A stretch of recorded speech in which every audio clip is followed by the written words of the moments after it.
Dems expose their hypocrisy with Graham Platner's debacle. If Republicans had nominated a candidate with Nazi tattoo and a history of anti-American comments, how do you think the media would have reacted? Now, ask yourself another question. Why did so many Democrats support Graham Platner until it became politically impossible to do so? Before we dive deeper, a quick shout out to all of you, longtime listeners and the new folks who've just joined me. Your support keeps this whole thing moving. If what you hear strikes a chord with you, post a like, leave a comment, and hit subscribe on whatever platform you're on.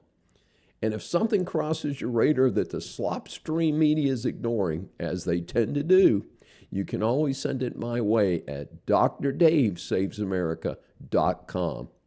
I read everything that you send in. Anyone with an interest in the future of America follows politics. Therefore, the recent resignation of dirtbag Graham Platner for the Maine Senate race is not actually a surprise. For me, the surprise part was that so many Dems claimed to support this clown when they thought he could win. The basics are well known. This guy did not come from the wrong side of the tracks, did not have much of a business, had a Nazi tattoo on his chest, and is documented to have said some of the most offensive and anti-American things possible.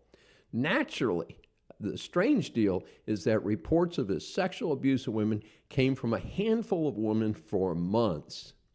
This was definitely not due to a one-off accusation and allegations that were recent. This was not tied to high school or college either. I thought the Dems were the party of Me Too. Interesting how they abandoned that when they thought this weirdo might beat the Republican Senate incumbent, a female no less.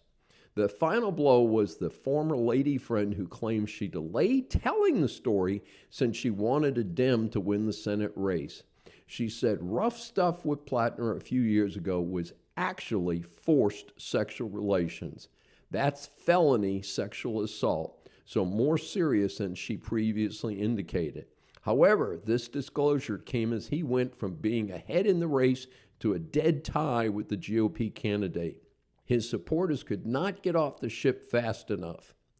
What a bunch of you-know-what hypocrites. I want to call out some of these supporters. In my humble opinion, they are actually worse than Platner. Let's start with the ambitious Ro Khanna. This is a California congressman with no credibility, other than stupid Dems voted for him. He is part of the wealthy through his wife with an estimated $200 million family fortune. This guy is not part of the working class. He is incredibly ambitious, but that makes him especially dangerous to America. Then we have Ruben Galega, who is a Democratic senator from Arizona. He is the first Hispanic senator from that border state. Hey, that part's cool, but it does not mean he exercises good judgment.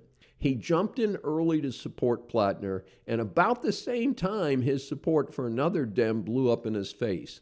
His buddy, Eric Swalwell, withdrew from the California's governor's race, also amid sexual assault allegations. Ruben is the same clown who reportedly served divorce papers on his wife in her 9th month of pregnancy. Hey, Arizonans, do you want to reelect this fool in a few years? Think about it. Then, of course, is Bernie the Bum Sanders, taking advantage of the miseducated and brainwashed. He's run as a socialist for Senate in Vermont. This is entertaining since as a professor in a university business school, I can tell you that he lives as a hardcore capitalist. He famously owns multiple houses. I have always thought a bunch of us should get together and ask Comrade Bernie to reserve one of his houses for us for a week or two. Of course, in true socialist fashion, we would expect to be fed and entertained at his expense during our time there. To underscore this, I recall an incident where he reportedly made over $1 million from a book. An audience member asked him about sharing that wealth. He snapped at the person, "You could have some money when you write a successful book." Obviously, Bernie did not offer to share his own wealth. So, Platner announced in the adjacent state of Maine, and there is the now famous photo of Bernie and Platner together. I hope that photo makes the rounds the next time this faker runs for office. Bernie has, of course, dumped Platner. Elizabeth Warren, the Dem senator from Massachusetts, also known as Pocahontas, jumped on the Platner bandwagon for political purposes. Remember that she earned her nickname for claiming minority status as a Native American to get hiring preferences. A DNA test disproved that years later, of course. So who better to support him? For someone who also claims an advanced education, she has said and continues to say some of the dumbest things out of the circus known as Congress. See my book, Bad Deal for America, for direct quotes by members of Congress. Draw your own conclusions. Not to be left out, you have old Chucky Schumer, Dem senator from New York, a disgrace by any standard you care to select. He was all in on Platner when it looked like Platner would win. This is again due to favoring power over responsibility. My humble, non-medical opinion is that Chucky is as far gone as Mitch McConnell and many other members of Congress. Time for them to all get checked in at the funny farm. Not to be left out, the other Dem New York senator, and get this, chair of the Dem Senatorial Campaign Committee, Kirsten Gillibrand, endorsed Platner after the other leading Dem candidate dropped out of that race for the Senate seat. In turn, she and Chucky withdrew their support at the same time. Of course, these core Dems ran for the hills when the last sexual assault allegation dropped. Again, what about all the allegations before the last one? Are those women any less worthy of being believed? Maybe the Democrats are busy trying to find failed reasons to impeach Trump instead of looking for the criminals in their own party. Much like Al Green, the entire party is full of delusional, brainwashed, TDS people. Then, not to be left out, Kami Mandami did not formally endorse Platner, so he's had less to pull back. However, in interviews, he spoke very favorably of him, almost like they were buddies. The old brothers by another mother routine. Not sure if he's even withdrawn his support at this point. Reading the tea leaves, not sure Dems can put on a real race at this point, with several Dem candidates coming out to claim their spot on that ballot. Speaking to another hotly contested Senate race, we now have another lying scumball, and of course it is the Dem Senate candidate. Here in Texas, following hotly contested primaries, Texas Attorney General Ken Paxton took out senior Senator John Cornyn on the GOP side. And a relative unknown, James Tallarico, ran past Jasmine Crockett on the Dem side, 52% to 46%. This was not a stunning victory considering the bizarre statements by Crockett over the last few years. However, now that the spotlight is on this Dem candidate, he might be an even bigger whack job than Crockett. He is running just one TV commercial repeatedly here in Texas. It shows him running out of a grocery store. In it, he claims to be the champion of lower costs for groceries and, of course, everything else. The problem is, it's a total lie. This is not a surprise to me. One of my mantras is that if a Dem is still breathing, they're lying.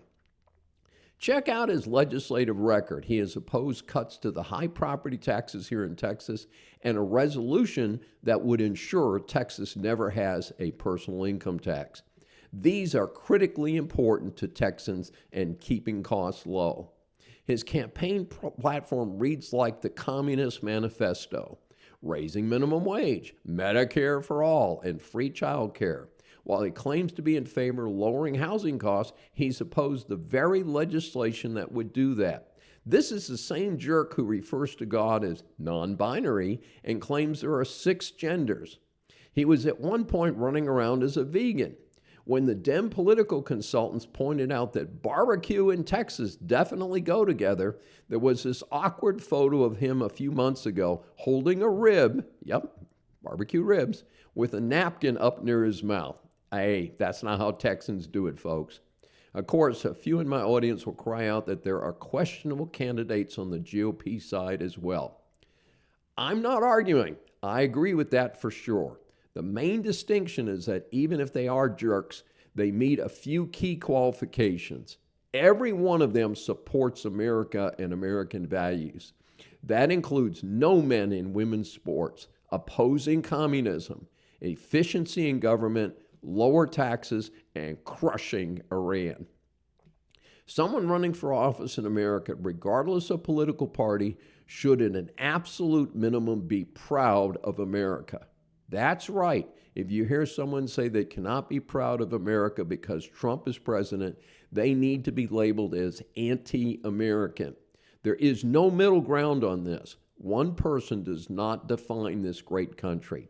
For instance, even though for 4 years America suffered under the deep state crew while Biden was the figurehead president, I was still proud to be an American. Certainly, I am glad that the deranged loser is out of office. Never during that sad part of American history did the Biden-Harris administration define me as an American. One last note about the U.S. Senate. I mourn with many other Americans the sudden death of Lindsey Graham at only age 71. While he and I did not always agree on every political plank, I felt that he was both a good person and true American. Sadly, I cannot say that about many members of Congress and the Senate. And by the way, folks, he had a significant heart issue which took his life. And I want to remind anyone out there, if you have any type of cardiac symptoms, and there's a lot of this in the press since Senator Lindsey Graham passed away, please see your doctor, see your cardiologist, get it checked out. Do it now. Don't do it later. Later may be too late. Stay informed, stay engaged, and keep asking questions. This is Dr. David D. Schein. Thanks for watching this special episode of Saving America. If you enjoyed it, please like, comment, and subscribe on your favorite platform. See you next time.